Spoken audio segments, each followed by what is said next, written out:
सर्वांना नमस्कार। आज आपण समग्र प्रगतीपत्रक पायाभूत स्तर इयत्ता पहिली आणि दुसरीसाठी असलेले हे पायाभूत स्तर आपण यामध्ये आज बोधात्मक विकास क्षेत्र आहे। बोधात्मक विकास या बोधात्मक विकास क्षेत्रामध्ये कोणकोणत्या नोंदी आहे आणि कशा करायच्या आहेत त्या आज आपण पाहणार आहोत।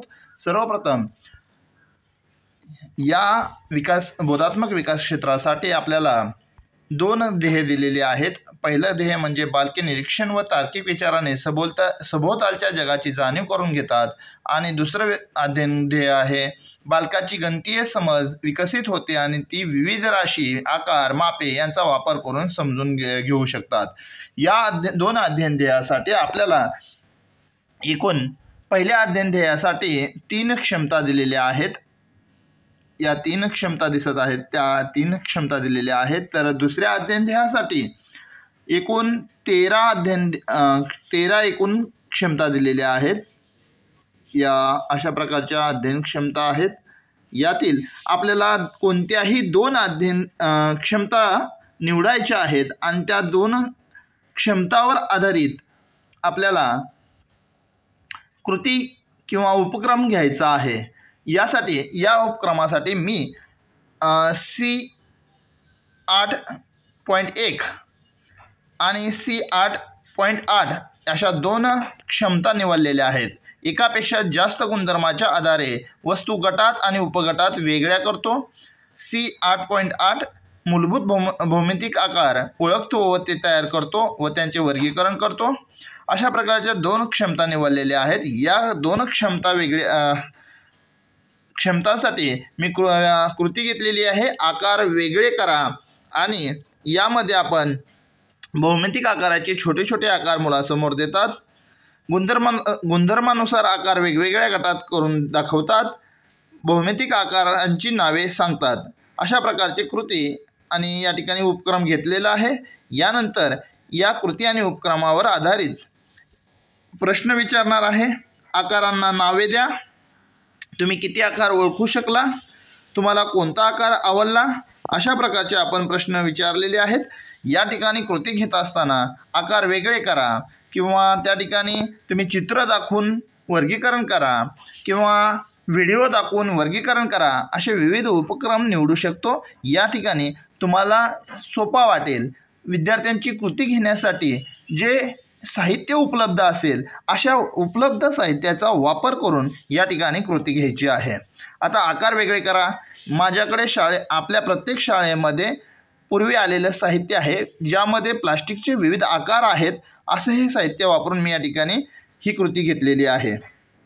तुम्ही सुद्धा अशा विविध कृती कागदांचे त्रिकोण चौकोन आकार आपण विविध आकार तयार करून या ठिकाणी आपण कृती घेऊ शकता। अशा विविध कृती या ठिकाणी घेणार आहात।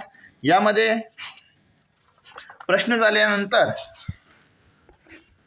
मूल्यांकन कशा प्रकारे केलेलं आहे तर जाणीव जागृती या क्षमतेसाठी निर्जर स्तराला आकार वेगवेगळे करताना दुर्लक्ष करतात। विद्यार्थ्यांचे कृती करत असताना जे विद्यार्थ्यांना निरीक्षण केलं किंवा काय केलं ते आपण या ठिकाणी नोंदवणार आहात। जाणीव जागृतीमध्ये निर्जरला आकार वेगळे करताना दुर्लक्ष करतात। पर्वत स्तरावर आकाराविषयी थोड्या प्रमाणात माहिती आहे आणि आकाश आकारांचा दैनंदिन जीवनाशी संबंध जोडतो आणि हा विद्यार्थी कृती करत असताना त्याच्या निरीक्षण किंवा त्याने जे प्रतिसाद दिला त्यावरनं या ठिकाणी आकाश स्तरावर त्याची नोंद केलेली आहे। संवेदनशीलता निर्जर आकाराशी संबंधित माहिती जाणून घेण्यात रस दाखवतो। पर्वत आकाराशी संबंधित प्रश्न विचारतो। आकाश विविध वस्तूत आकार शोधण्यास उत्सुक आहे। तर आकाश या स्तरावर त्याला खून केलेली आहे। आपण सुद्धा मुलगा ज्या स्तरावर आहेत त्या स्तरावर आपण टिक करणार आहात। सर्जनशीलता निर्जर स्तर विविध आकार वेगवेगळे करण्याचा प्रयत्न करतो। पर्वत वर्गीकरण करता न आल्यास पुन्हा प्रयत्न करतो आणि आकाश परिसरातील उपलब्ध वस्तूंचे वर्गीकरण स्वतःहून करतो।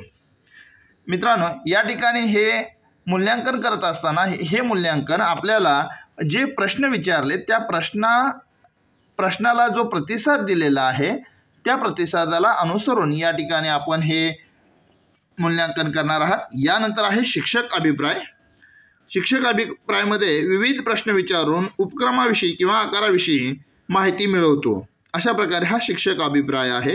यानंतर आहे स्वयंमूल्यांकन। या कृतीत कसे काम केले हे दाखवणाऱ्या चित्रावर राशी खूण कर। यापूर्वी आपण हा घटक पाहिलेलाच आहे। या ठिकाणी विद्यार्थी स्वतः जे योग्य वाटेल ते आपण विद्यार्थी करणार आहे। यानंतर आहे सहाध्यायी मूल्यांकन। यामध्ये सुद्धा सदर विद्यार्थ्याचा मित्र त्या मुलाचं त्या विद्यार्थ्याचं मूल्यांकन करणार आहे। यानंतर आहे पालकांचं निरीक्षण। पालकांनी या ठिकाणी विद्यार्थी कृती करताना कोणत्या पर्यायाचा वापर केला ते या ठिकाणी देणार आहेत आणि नंतर या ठिकाणी अभिप्राय देणार आहेत। अशा प्रकारे आज आपण बोधात्मक विकास हे विकास क्षेत्र पाहिलेलं आहे। यानंतर आपण पुढील विकास क्षेत्र पाहणार आहोत। धन्यवाद।